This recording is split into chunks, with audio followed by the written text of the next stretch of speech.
Hi అండి. First gas on చేయాలి, దాని తర్వాత కడాయి పెట్టాలి, దాని తర్వాత ఆయిల్ వేయాలి. 2 స్పూన్ ఆయిల్ వేసినాక కొన్ని పల్లీలు వేయాలి, దాని తర్వాత కొన్ని పుట్నాలు వేయాలి. 2 మిక్స్ ఉన్నాయి. ఆయిల్లో మంచిగా ఫ్రై చేయాలి, గోల్డెన్ ఫ్రై అయ్యేదాకా. ఎందుకంటే ఎంత మంచి ఫ్రై అయితే అంత టేస్టీగా అవుతుంది. దాని తర్వాత కరివేపాకు వేయాలి, కొంచెం పుదీనా వేయాలి, దాని తర్వాత పచ్చిమిర్చిలు వేయాలి, అల్లం వేయాలి,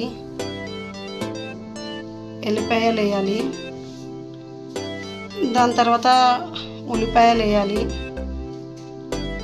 దాని తర్వాత టమాటాలు వేయాలి. ఇక అన్నీ మిక్స్ చేయాలి మంచిగా. ఆయిల్లో ఉడకాలి బాగా. ఎంత బాగా ఉడికితే అంత బాగా టేస్టీగా వస్తుంది చట్నీ. దాని తర్వాత సగం స్పూన్ పసుపు వేయాలి, మళ్ళీ కొంచెం కలపాలి. దాని తర్వాత 1/2 స్పూన్ సాల్ట్ వేయాలి, మళ్ళీ కొంచెం కలపాలి. అన్నీ మిక్స్ కావాలి కదా, అందుకని.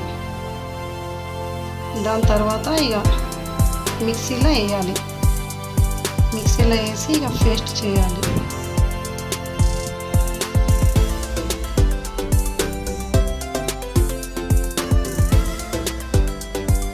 దాని తర్వాత ఇక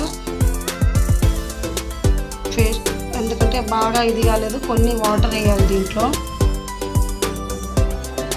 మీకు నచ్చితే ప్లీజ్ సబ్స్క్రైబ్ చేయండి, లైక్ చేయండి, కమెంట్స్ చేయండి, షేర్ చేయండి. ప్లీజ్ సపోర్ట్ చేయండి. ఇది నా ఫస్ట్ వీడియో ఉంది లాంగ్. ప్లీజ్ సబ్స్క్రైబ్ చేయండి. ఎట్లా వచ్చిందో చట్నీ మీకు కమెంట్ చేయండి. పల్లీల చట్నీ ఇది దోశకి, ఇడ్లీకి, అన్ని దానికి సూపర్గా ఉంటుంది టేస్ట్.